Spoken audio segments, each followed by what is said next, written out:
बिस्मिल्लाहिर्रहमानिर्रहीम। अस्सलाम वालेकुम viewers, you are watching study hours. Lastly हमने जो डिस्कस किया था वो था डिवीजन्स ऑफ बायोलॉजी।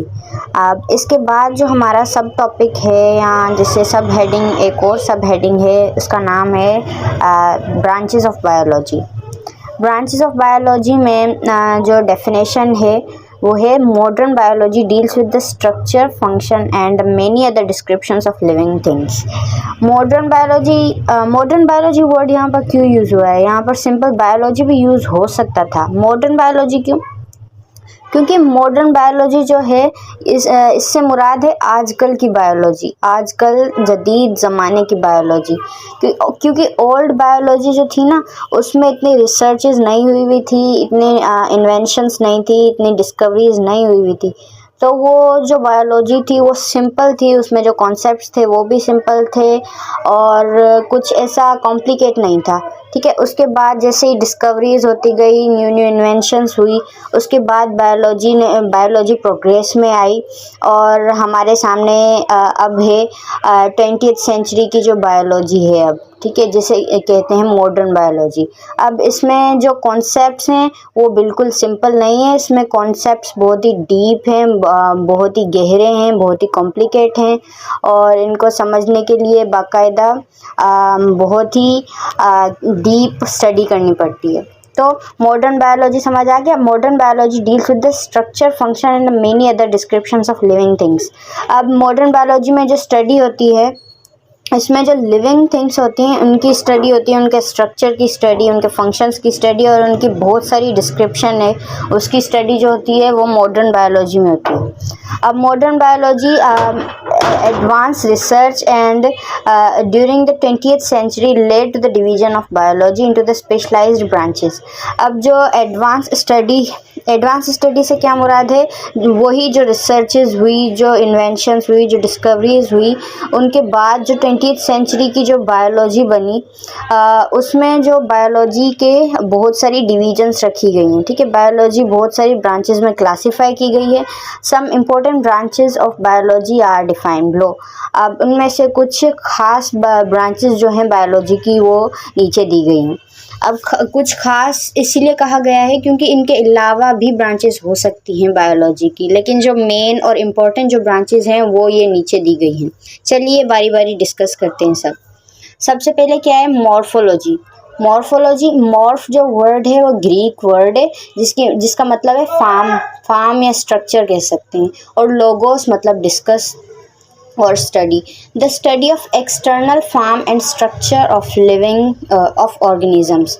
मतलब मॉर्फोलॉजी बायोलॉजी की वो ब्रांच है जिसमें हम स्टडी करते हैं लिविंग ऑर्गेनिजम्स के एक्सटर्नल स्ट्रक्चर को, एक्सटर्नल फॉर्म, एक्सटर्नल स्ट्रक्चर वगैरह की जो स्टडी होती है, ऑर्गेनिजम्स के एक्सटर्नल जो बाहर वाला हिस्सा होता है उनकी जो स्टडी होती है उसे कहते हैं हम मॉर्फोलॉजी। ठीक है, इसके बाद है एनाटमी।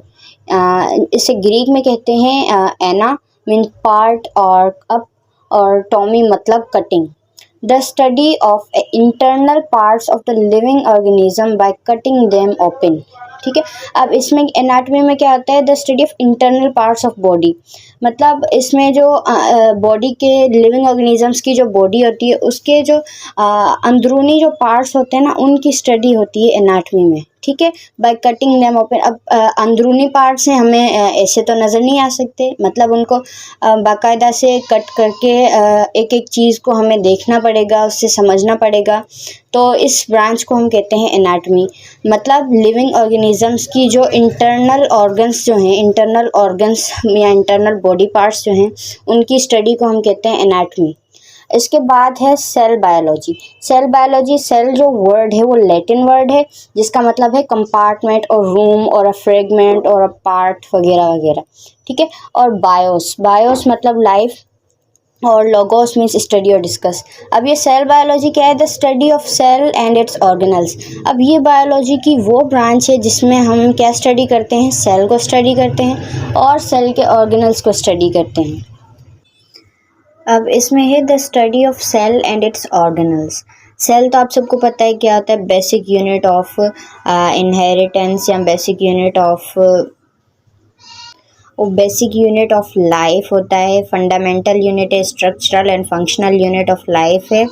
और इट्स ऑर्गेनल्स, अब सेल में जो ऑर्गेनल्स होते हैं उन सब की स्टडी भी इसी ब्रांच में होती है। ऑर्गेनल्स मतलब माइटोकॉन्ड्रिया हो गया, सेल मेम्ब्रेन हो गया, सेल वॉल, गोल्जी बॉडीज़, और भी बहुत सारे ऑर्गेनल्स हैं सेल के अंदर। इन सब की जो स्टडी होती है उसे कहते हैं सेल बायोलॉजी। अब इसमें एक पॉइंट मेंशन नहीं है जो मैं आपको ऐसे बता दूं फॉर नॉलेज। जो सेल बायोलॉजी का जो दूसरा नाम है वो है साइटोलॉजी। सेल बायोलॉजी का दूसरा नाम है cytology. Cell biology is also known as cytology. So next branch क्या है? हिस्टोलॉजी।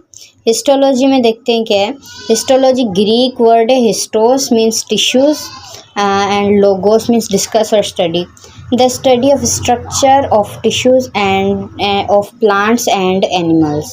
मतलब हिस्टोलॉजी जो है ये बायोलॉजी की वो ब्रांच है जिसमें हम स्टडी करते हैं टिश्यूज़ को, प्लांट्स और एनिमल्स के टिश्यूज़ को। अब टिश्यू क्या होता है?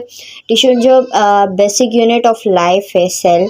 अब वो सेल जो है दो या दो से ज़्यादा सेल मिल जाएं और कोई स्पेसिफिक काम करें तो उसे कहते हैं टिश्यू। ठीक है, दो या दो से ज़्यादा सेल मिलकर एक टिश्यू बनाते हैं। अब उन टिश्यूज़ की जो स्टडी होती है उसे कहते हैं हिस्टोलॉजी। अब इसके बाद क्या है? फिजियोलॉजी। फिजियोलॉजी ग्रीक वर्ड है, फाइसिस मीन्स नेचर और लोगोस मीन्स डिस्कस और स्टडी।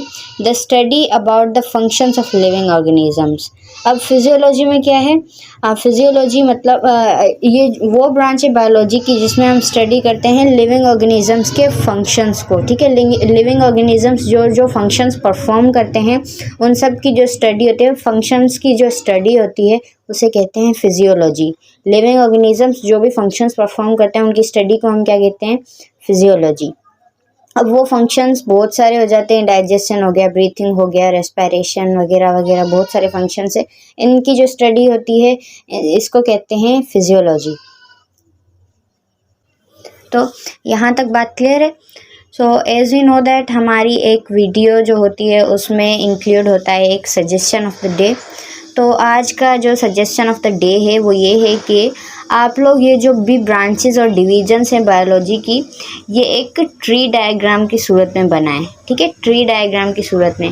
फॉर एग्जांपल ऊपर ऐसे आप लोग लिखेंगे बायोलॉजी, उसके बाद ये उसकी डिवीजन्स, ठीक है, जो मेन 3 डिवीजन्स हैं, उसके बाद जो इसकी ब्रांचेस हैं वो सारी आप लिखेंगे, नाम लिखेंगे पहले सारों के, और उसके बाद उनकी डेफिनेशन। लेकिन डेफिनेशन आप लोग ये पूरी की पूरी नहीं छापेंगे, आप सिर्फ कीवर्ड्स जो इसमें हैं, जो मेन जो बात है इसमें, आप सिर्फ वो लिखेंगे ताकि आपको याद करने में आसानी हो। बार बार रिवाइज करें आप तो आपको मतलब आप भूलेंगे नहीं और आपको याद रहेगा हमेशा। ठीक है, तो सजेशन ऑफ द डे ये है।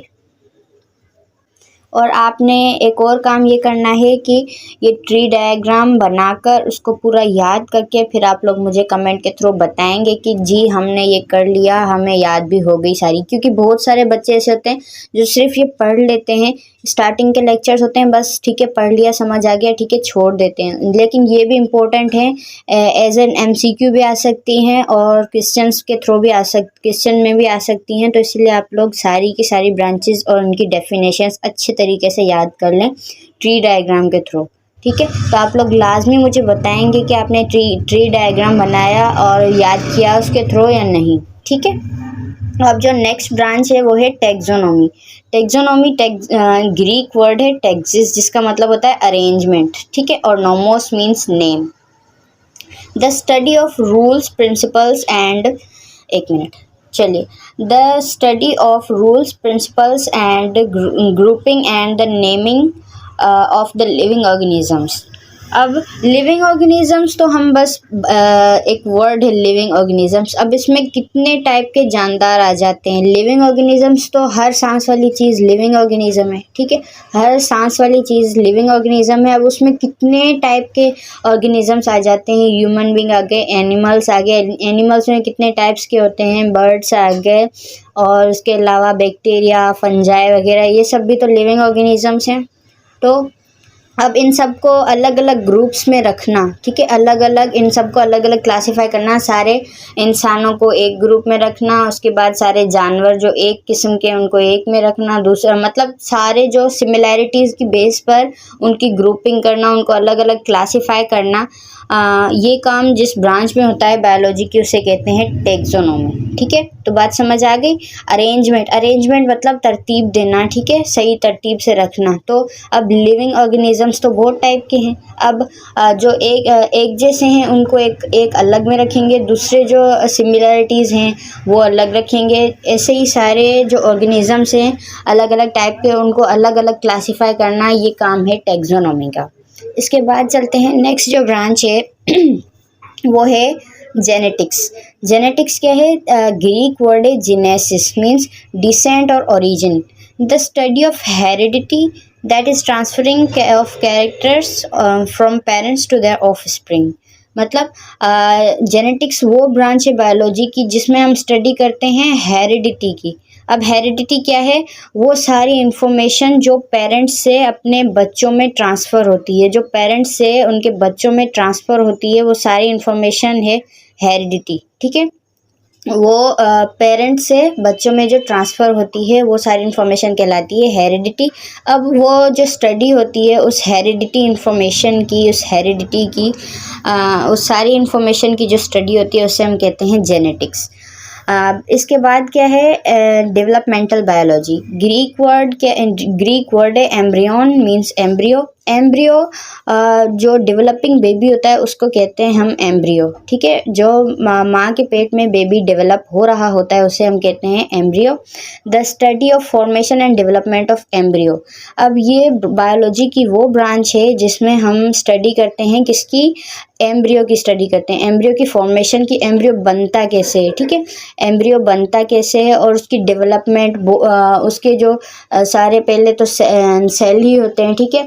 उसके बाद कैसे उसके सेल मिलकर टिश्यू बनते हैं, फिर उसके बाद टिश्यूज़ मिलकर ऑर्गन बनते हैं, ऑर्गन के बाद ऑर्गन सिस्टम्स बनते हैं, उसके बाद ऑर्गेनिज्म पूरा डेवलप। ये जो पूरी एम्ब्रियो की डेवलपमेंट होती है, ये जो स्टडी होती है ये स्टडी कहलाती है डेवलपमेंटल बायोलॉजी। और इसका एक और नाम है एम्ब्रियोलॉजी। इसका एक और नाम है embryology. The developmental biology is also known as embryology. चलिए नेक्स्ट ब्रांच क्या है? Environmental biology. एनवायरमेंटल बायोलॉजी में क्या है? The study of relationship between living organisms and non living factors of environment and their effect on each other. अब environmental biology क्या है? ये बायोलॉजी की वो ब्रांच है जिसमें किस चीज़ की स्टडी होती है? लिविंग ऑर्गेनिजम्स की non living factors of environment के साथ जो भी रिलेशंस है, ठीक है। अब हम हैं लिविंग ऑर्गेनिजम्स, अब हमारे आसपास सारे तो लिविंग भी नहीं है ना, कुछ तो नॉन लिविंग फैक्टर्स भी हैं, ठीक है। नॉन लिविंग फैक्टर्स के साथ हमारा जो ताल्लुकात है, हमारे जो क्या कहते हैं इंटरेक्शन होती है, उसकी जो स्टडी होती है उसे कहते हैं एनवायरमेंटल बायोलॉजी। अब एक और एडिशनल इन्फॉर्मेशन इसके साथ जो इसमें नहीं है वो मैं आपको ये बताना चाहूँगी कि environmental biology is also known as ecology, ठीक है। एनवायरमेंटल बायोलॉजी का दूसरा नाम है इकोलॉजी। चलिए ये समझ आ गया। इसके बाद चलते हैं पैलियोंटोलॉजी। पैलियोंटोलॉजी क्या है? ग्रीक वर्ड है पैलेओस, मीन्स एंशियंट, कदीम, पुराना, ठीक है। Ontos being and logos means discuss और स्टडी, ठीक है। The study of remote past organic life with the help of fossils.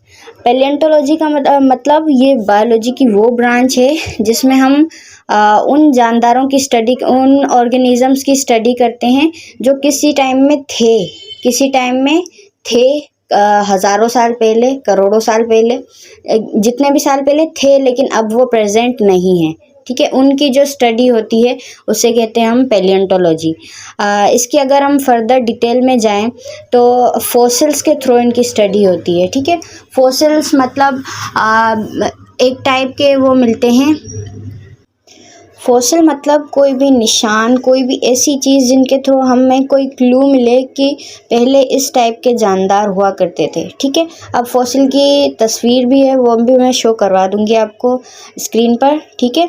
तो फॉसिल्स वो है जो मतलब किसी कोई भी ऐसे निशानात जो शो करें कि इस टाइप के जानदार जो पहले होते थे, ठीक है। अब इन सब की जो स्टडी होती है उसे कहते हैं हम पैलियोंटोलॉजी। इसके बाद क्या है बायोटेक्नोलॉजी। बायोटेक्नोलॉजी में क्या है the study about the techniques for manipulation. अब यहाँ पर मैनिपुलेशन है, ये मैनिपुलेशन लिखा हुआ है यहाँ पर, लेकिन मैनिपुलेशन होगा, IN नहीं आएगा, मैनिपुलेशन। अब इसमें क्या है the study about the techniques for manipulation of genes to bring the changes in structure and location of genes to achieve desirable characters is called biotechnology. Biotechnology जो है ना ये बहुत ही, अब ये वो ब्रांच है बायोलॉजी की जिसमें है लिविंग ऑर्गेनिजम्स को यूज़ किया जाता है बहुत टाइप की चीज़ें बनाने के लिए, ठीक है, और उनके ही फ़ायदे की चीज़ें, ठीक है। लिविंग ऑर्गेनिजम्स को यूज़ किया जाता है उनके ही फ़ायदे की चीज़ें बनाने के लिए। फॉर एग्जांपल जीन्स आपको पता होगा, ठीक है, DNA जो बेसिक यूनिट है, हेरिडिटी का जो बेसिक यूनिट है जीन, ठीक है। अब जीन में जो चेंजिंग करके एक ऑर्गेनिज़म की जीन्स में चेंजिंग करके उसे इंजेक्ट किया जाता है दूसरे ऑर्गेनिज़म में, और इस तरीके से वो लोग अपने जो डिज़ायरेबल जो प्रोडक्ट होता है वो बना लेते हैं, तो इसे कहते हैं हम बायोटेक्नोलॉजी। इसके बाद है सोशल बायोलॉजी। सोशल बायोलॉजी क्या है, लैटिन वर्ड है सोशियर, मीन्स टू एसोसिएट, ठीक है। The study of social behaviour of living organisms. अब जो जानदार हैं उनका सोशल बिहेवियर, समाजी जो इंटरेक्शन है उसकी जो स्टडी होती है उसे कहते हैं सोशल बायोलॉजी। फॉर एग्जांपल क्या है इंटरेक्शन बिटवीन देमसेल्व्स। अब लिविंग ऑर्गेनिज्म, एक लिविंग ऑर्गेनिज्म की दूसरे लिविंग ऑर्गेनिज्म के साथ जो सोशल इंटरेक्शन है, ठीक है, सोशल जो ताल्लुकात हैं उनके समाजी ताल्लुकात जो हैं उनकी जो स्टडी होती है उसे कहते हैं सोशियो बायोलॉजी या सोशल बायोलॉजी, ठीक है। इसके बाद क्या है पैरासाइटोलॉजी। पैरासाइटोलॉजी क्या है, ग्रीक वर्ड है पैरा मीन्स अप, ठीक है, para means up, the study of parasites. अब इसमें क्या है द स्टडी ऑफ इसमें पैरासाइट्स की स्टडी होती है। अब इसमें है पैरासाइट्स की स्टडी। सबसे पहले तो आपको ये बताना चाहिए कि पैरासाइट्स खुद क्या होते हैं। पैरासाइट्स एक किस्म के ऑर्गेनिजम्स होते हैं, ठीक है, एक किस्म के ऑर्गेनिजम्स होते हैं, वो अपना खाना खुद प्रिपेयर नहीं कर सकते, उनको एक होस्ट की ज़रूरत होती है सरवाइव करने के लिए, अपना खाना प्रिपेयर करने के लिए, और वहीं पर ही वो रहते हैं, ठीक है। बहुत सारे ह्यूमन पैरासाइट्स भी होते हैं जो इंसान के ऊपर डिपेंड करते हैं, उनके ऊपर ही रहते हैं और वहीं से ही वो अपना खाना हासिल करते हैं। तो अब पैरासाइट की जो स्टडी होती है उसे कहते हैं हम पैरासाइटोलॉजी। इसके बाद क्या है फार्मेकोलॉजी। फार्मेकोलॉजी ग्रीक वर्ड है, फार्मेकोन मीन ड्रग, ठीक है। ड्रग तो आप सबको पता है, इसमें दवाइयाँ भी इंक्लूड हो जाती हैं और भी बहुत किस्म की केमिकल्स वगैरह जो भी यूज़ होते हैं, ये सारे ड्रग, ठीक है। The study about action of drugs. Drugs के जो एक्शन हैं, ड्रग्स का जो काम है, ठीक है, कैसे काम करते हैं वो, इनकी जो स्टडी होती है उसे हम कहते हैं फार्मेकोलॉजी। इसके बाद है molecular biology, the study of organic molecules. Organic molecules which constitute cell and its organelles. अब ये बायोलॉजी की वो ब्रांच है जो जिसमें हम स्टडी करते हैं ऑर्गेनिक मॉलिक्यूल्स को, ठीक है। वो ऑर्गेनिक मॉलिक्यूल्स कौन से होते हैं, जो सेल को बनाते हैं और सेल के ऑर्गेनल्स को बनाते हैं। ऑर्गेनिक मॉलिक्यूल्स बहुत किस्म के हो सकते हैं, ये आप फर्दर इंटर की केमिस्ट्री में आप पढ़ेंगे। ऑर्गेनिक केमिस्ट्री है, पूरा एक अलग से चैप्टर है, उसमें आप पढ़ेंगे। अभी आपके लिए इतनी डिटेल काफ़ी है। उम्मीद है कि आपको ये लेक्चर समझ आया होगा। अगर समझ आया तो प्लीज़ लाइक करें, शेयर करें and subscribe my channel. Thank you very much and Allah Hafiz.